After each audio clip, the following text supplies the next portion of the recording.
My dear students, welcome to class 9 political science class. I am introducing myself. I am Sudesh KG, PGT Economics, JNV Bishnupur, Manipur. Today our topic is what is democracy? Why democracy? Before I am going to say its relevance, I am just asking you a question. Okay, don't afraid, it's a very simple question. Which is the largest democratic country in the world? All of you know this answer. Our country, India, is the largest democratic country in the world. Therefore, you can understand the relevance of this chapter. Living in India, you have to be very careful because you should have a knowledge about democracy. You have to understand democracy. Okay. We are moving. What all things are there? Just an overview of this chapter. Here in this chapter, we study about what is democracy, features of democracy, why democracy, and a broader meaning of democracy. This is the overview of this particular chapter. Now, we see the objectives of this chapter. Any chapter for your study is based on some objectives. We have to acquire some objectives, some specific objectives are there. The first objective is which one? Develop a conceptual skill of defining democracy. When we are defining a term, what is needed? Some concepts are there. Okay, we should have developed a conceptual skill in defining democracy. That is very important thing. Then understand how different historical processes and forces have promoted democracy. Lot of forces are there. Lot of historical process there. Okay, India, you just see India. We got independence in 1947. After that, we became democratic. Before that, we were under the rule of British colonial rule. Before the colonial rule, what were the situation in India? India was under the rule of different kings. Okay, therefore monarchy was there in India. Okay, we have experienced all these things. Therefore, we can understand the historical process. Then develop a sophisticated defense of democracy against common prejudices. You have to defend. Which one? Some common prejudices are there. Certain false beliefs are there. Okay, based on some imagination, some thinking. Okay, we have to defend all these things. How we can defend? What is the tool? We don't have any weapon. What is our weapon? Knowledge. When we understand about this particular democracy, we can also defend the common prejudices regarding democracy. Then develop a historical sense of choice and nature of democracy in India. What kind of democracy is India? What is historical sense? Also, I have mentioned some historical path of India. The historical sense is also very important. And also you have to understand the nature of Indian democracy. Okay, this chapter develops a kind of interest in you. The objective of this chapter, develop a kind of interest in you studying more about Indian democracy. Okay, therefore we are going. Okay, first activity. We are doing a very simple activity here. Okay, a number of sentences are there, written there. Each sentence is suitable to which one? One may be to democratic, other one may be to non-democratic. Therefore, we have to read and we have to find out, and you just prepare a table of this one. Okay. Here we just discuss what is that people elect their own leaders, where it is in the democratic government or non-democratic government. People elect their leaders only in the democratic form of government. The first one is which we can write democratic. First one is democratic form of government.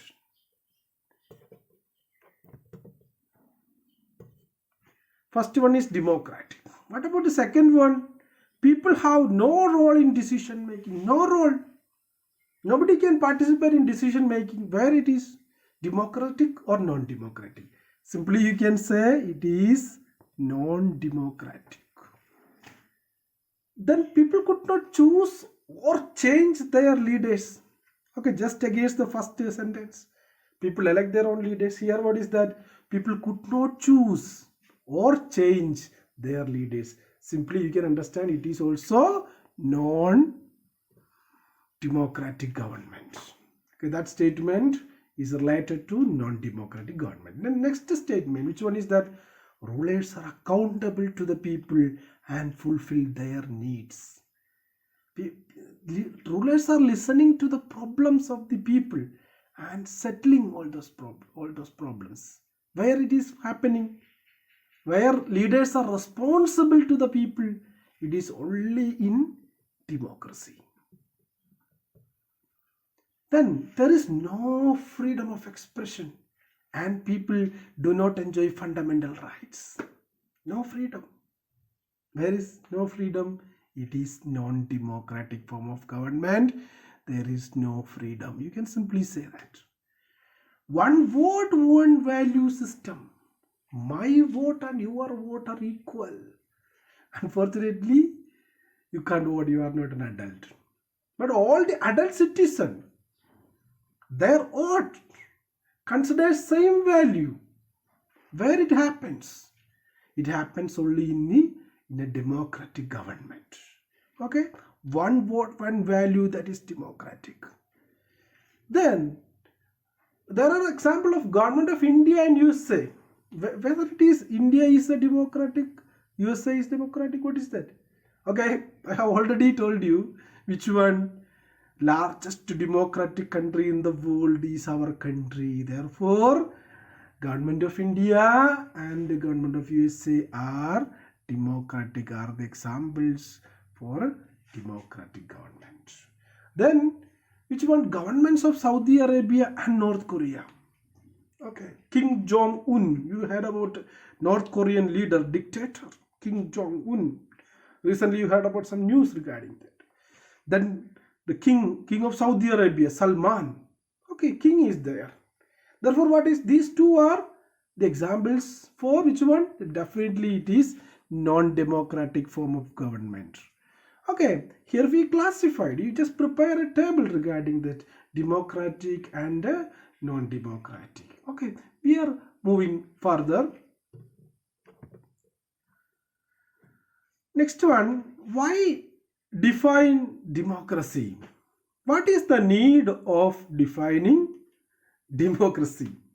Okay, why we are going to define a particular term? There's a beautiful conversation, a debate in your textbook. Okay, you just read. It's a very interesting one. Students are asking question, teacher replies. Therefore, I am just pointing some points from that discussion, that we use words first. When we think of its meaning, then we go defining it. It is only by using a word that we understand its meaning. Okay, what is that? First we use words, okay, pen, pencil, rubber, all these things. Okay, first we use words.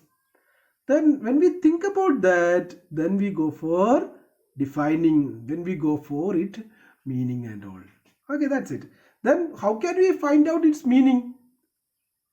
By using it. By using that word, then only we can get meaning. Thinking and using is very important to arrive a particular meaning.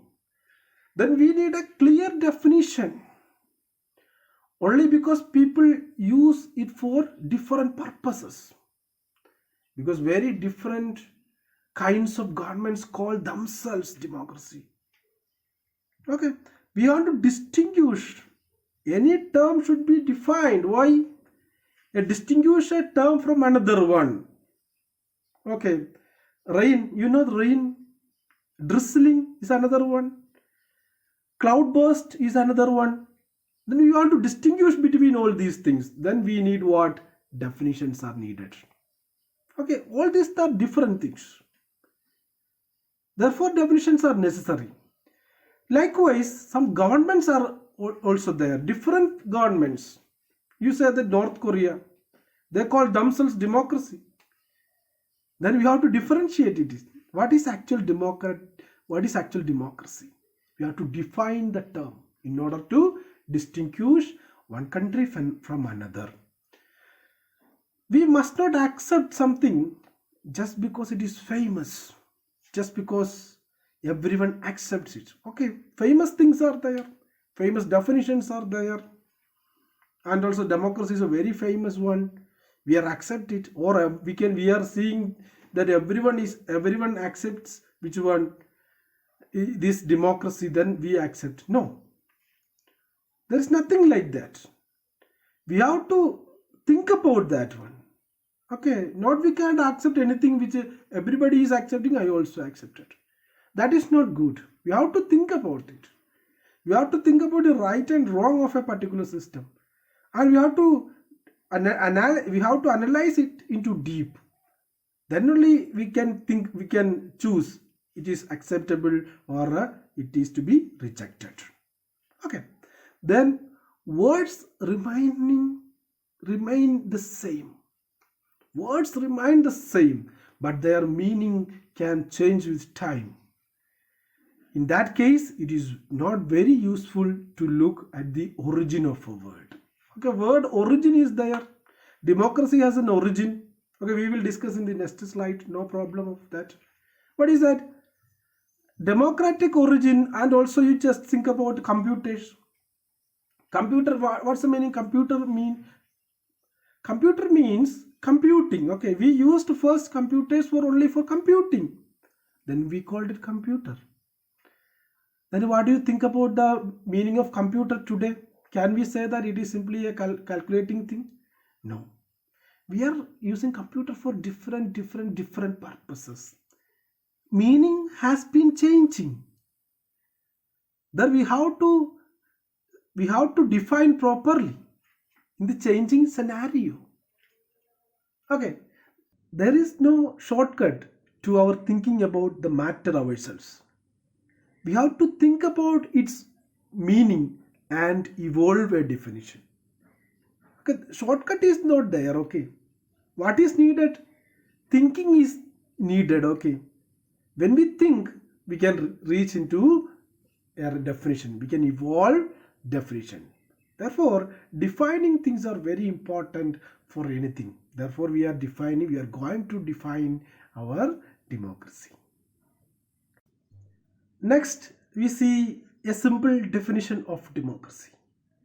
Before going to discuss about the definition of democracy, we have to understand the origin of the word democracy. The word democracy is derived from the Greek word demokratia. Here, demos means people and kratia means power or rule.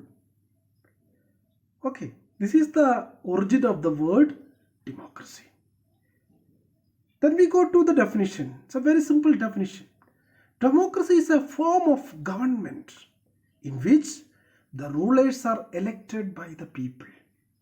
Democracy is a form of government in which the rulers are elected by the people. Very simple definition.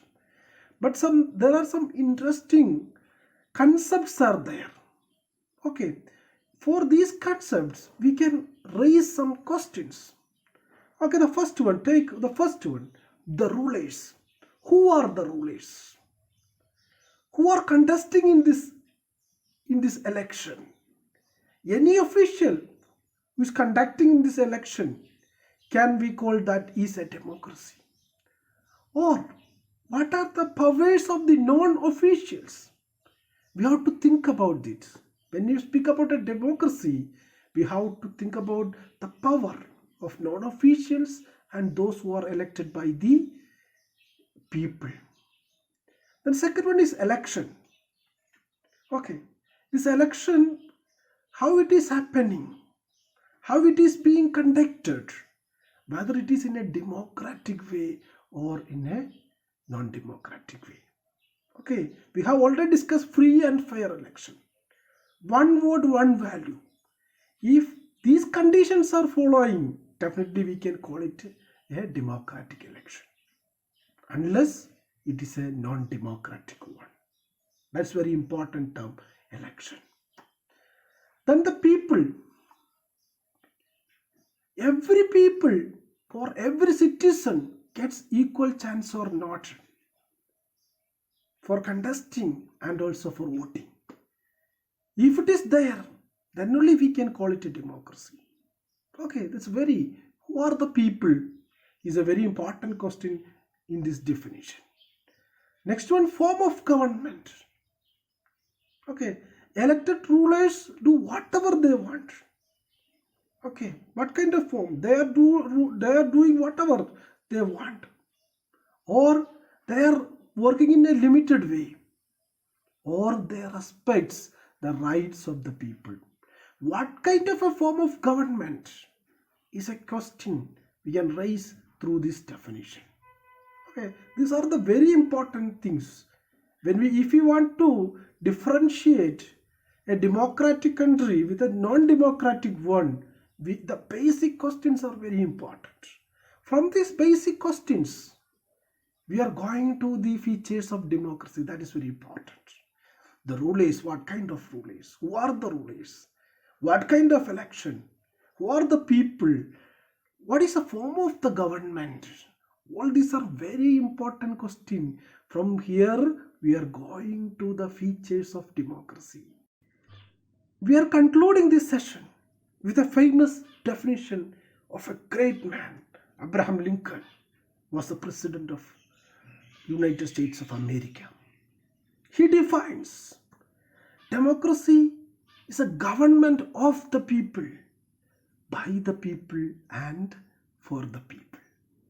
Okay, it's a very important definition and also a very famous definition. Okay, we are concluding this section. We have identified what are the overview of this chapter, objectives of this chapter, and also why we are defining democracy, and also we have seen simple definition and also the derivation of the word democracy.